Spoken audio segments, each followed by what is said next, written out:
Assalamualaikum warahmatullahi wabarakatuh. Perkenalkan, saya Topan, NIM 1703521109.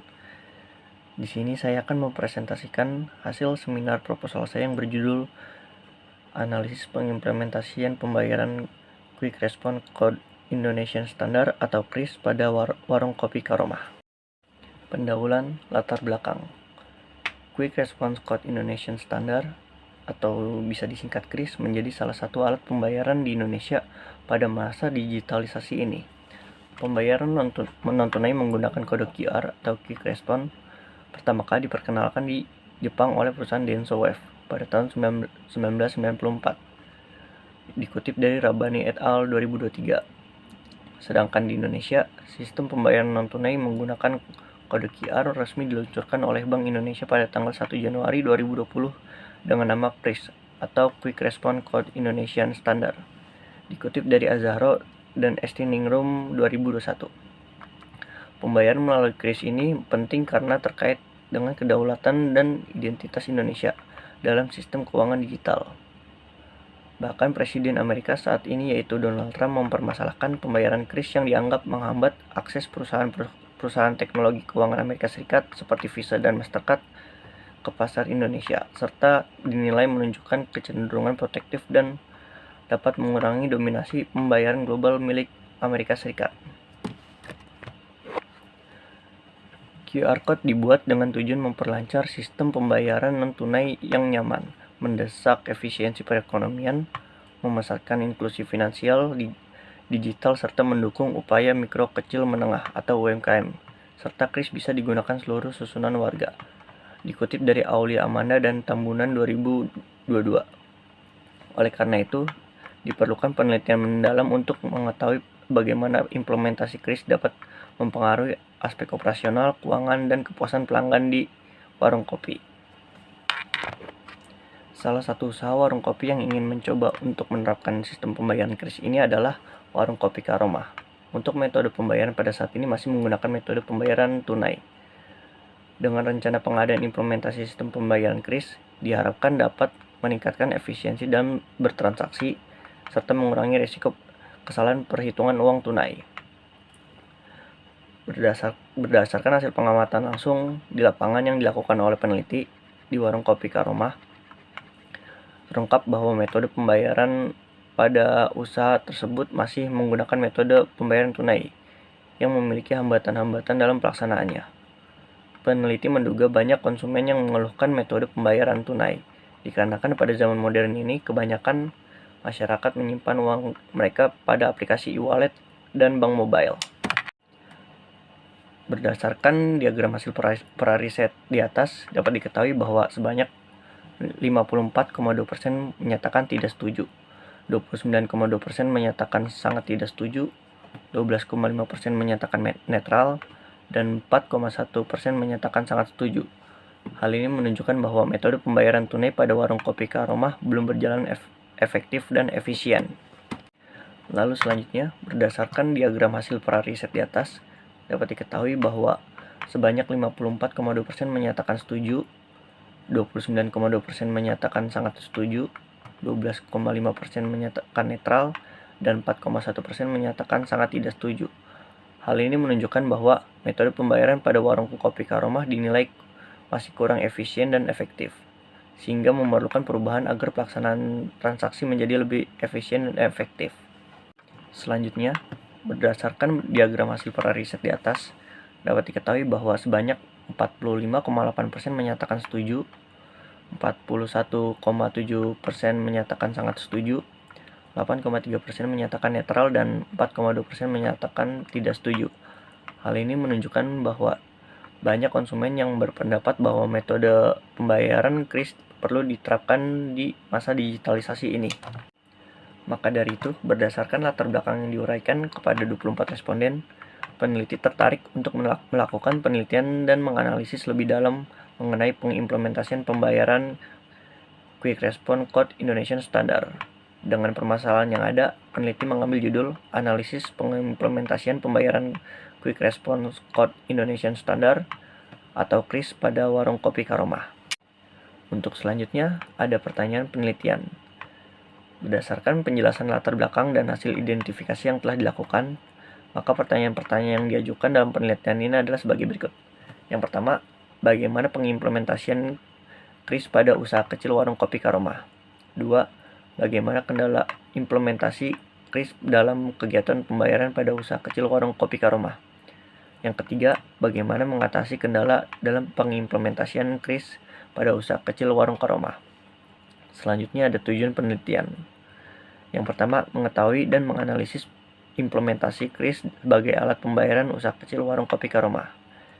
Kedua, mengetahui dan menganalisis kendala dalam implementasi KRIS sebagai alat pembayaran usaha kecil warung kopi Karoma. Dan yang terakhir, mengetahui dan menganalisis langkah-langkah yang ditempuh dalam mengatasi kendala implementasi KRIS pada usaha kecil warung kopi Karoma. Selanjutnya ada pengertian pembayaran. Pembayaran merupakan pemindahan dana yang dilakukan untuk memenuhi suatu kewajiban yang muncul dari kegiatan ekonomi melalui seperangkat aturan, lembaga, dan mekanisme yang digunakan. Sedangkan metode pembayaran adalah cara yang dilakukan pelanggan untuk membayar suatu transaksi jual beli barang dan jasa. Dikutip dari Sahabuddin et al. 2023. Dari pengertian ahli di atas dapat disimpulkan bahwa pembayaran adalah pemindahan sejumlah uang atau barang dari pihak pembayar ke penerima untuk memenuhi kewajiban atau tujuan tertentu. Pembayaran bisa dilakukan secara langsung atau melalui jasa perbankan dan melibatkan seperangkat aturan dan lembaga yang mendasari dalam kegiatan ekonomi. Selanjutnya ada pembayaran non-tunai. Pembayaran non-tunai yaitu pembayaran yang dilakukan tanpa menggunakan uang tunai yang beredar melainkan menggunakan kartu atau aplikasi. Jika penerbitan uang tunai yang sah hanya dapat dilakukan oleh pemerintah, maka instrumen pembayaran non-tunai dilakukan oleh lembaga keuangan yang telah memiliki izin sebagai penerbit oleh Bank Indonesia. Dikutip dari Kusuma 2020. Dari pengertian di atas dapat disimpulkan bahwa pembayaran non-tunai adalah metode pembayaran yang tidak melibatkan uang tunai atau fisik, melainkan menggunakan media atau alat elektronik seperti kartu debit, kartu kredit, ATM, dompet digital, dan aplikasi pembayaran online. Penggunaan sistem pembayaran non-tunai membawa dampak positif seperti mengurangi biaya percetakan uang tunai dan mempermudah pengawasan uang yang beredar. Oke, selanjutnya pengertian KRIS. Menurut Junapulungan et al. 2022, KRIS adalah penyatuan berbagai macam QR dari berbagai penyelenggara jasa sistem pembayaran atau PJSP menggunakan QR Code. KRIS dikembangkan oleh industri sistem pembayaran bersama dengan Bank Indonesia agar proses transaksi dengan kode QR dapat lebih mudah, cepat, dan terjaga keamanannya. Jadi dapat disimpulkan bahwa uang elektronik adalah alat pembayaran berbasis digital yang menggunakan transaksi tanpa menggunakan uang tunai. Salah satu bentuk transaksi elektronik adalah melalui KRIS, yang merupakan standar kode QR untuk pembayaran digital di Indonesia. Oke, selanjutnya tujuan KRIS. Menurut Afsaliani et al. 2024, KRIS bertujuan untuk meningkatkan efisiensi, kemudahan, kecepatan, serta keamanan dalam pelaksanaan transaksi pembayaran menggunakan teknologi QR Code. Dengan adopsi KRIS, para pedagang cukup menampilkan satu kode QR di tempat usaha mereka yang dapat di-scan oleh berbagai aplikasi pembayaran yang digunakan oleh konsumen, sehingga meminimalkan kerumitan dan memudahkan proses transaksi tanpa menggunakan uang tunai. Pada saat ini, Bank Sentral Dunia mendorong penggunaan alat pembayaran non-tunai karena uang tunai memiliki berbagai risiko pada sifat fisiknya, yaitu tidak mudah dibawa kemana-mana dan juga rawan terjadi pemalsuan. Selain itu, KRIS juga bertujuan untuk mendorong lebih banyak pelaku UMKM untuk beralih ke pembayaran non-tunai karena mengurangi risiko penggunaan uang tunai serta mempercepat digitalisasi ekonomi di Indonesia. Oke, selanjutnya manfaat KRIS. Menurut Putri Anggraini dan Wiradeni Wolor 2003, KRIS memberikan manfaat bagi penggunanya, yaitu yang pertama, cepat dan kekinian. Pembayaran melalui KRIS lebih cepat karena pembeli atau pengguna langsung mendapatkan notifikasi dari pembayaran yang telah dilakukan. Yang kedua, tidak perlu repot lagi membawa uang tunai. Pengguna atau membeli ketika berpergian tidak perlu membawa uang tunai. Yang ketiga, tidak perlu khawatir tentang QR yang disediakan oleh merchant, karena Kris dapat menerima semua kode QR yang telah diberi izin oleh Bank Indonesia. Dan yang terakhir, terlindungi. Apabila pengguna menggunakan Kris dalam transaksi pembayaran dijamin terlindungi karena seluruh penyelenggara Kris telah mendapat izin dari Bank Indonesia. Yang selanjutnya adalah kajian pustaka penelitian terdahulu. Yang pertama itu ada Reza et al. 2024 dengan judul Analisis Pengalaman UMKM Makanan dan Minuman dalam mengimplementasikan sistem Kris di Jawa Barat. Hasilnya adalah hasil dari penelitian tersebut menunjukkan bahwa Kris mempermudah transaksi UMKM di Jawa Barat. Namun masih terdapat kendala seperti kurangnya sosialisasi, keterbatasan jaringan internet, dukungan pemerintah, dan akses teknologi yang terbatas.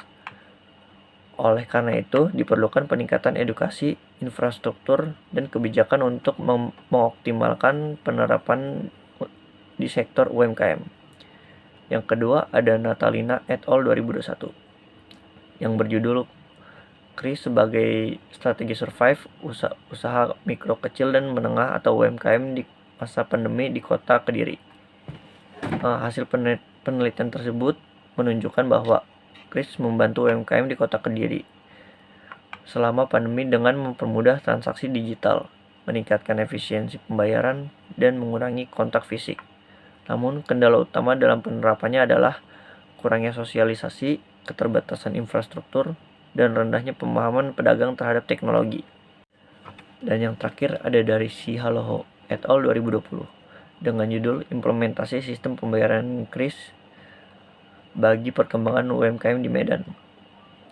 Hasil dari penelitian tersebut menunjukkan bahwa implementasi Kris di UMKM Medan memberikan manfaat signifikan seperti mempermudah transaksi, meningkatkan keamanan pembayaran, dan membantu pencatatan keuangan.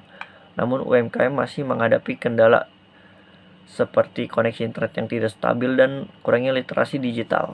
Selanjutnya ada metode penelitian. Yang pertama, waktu penelitian.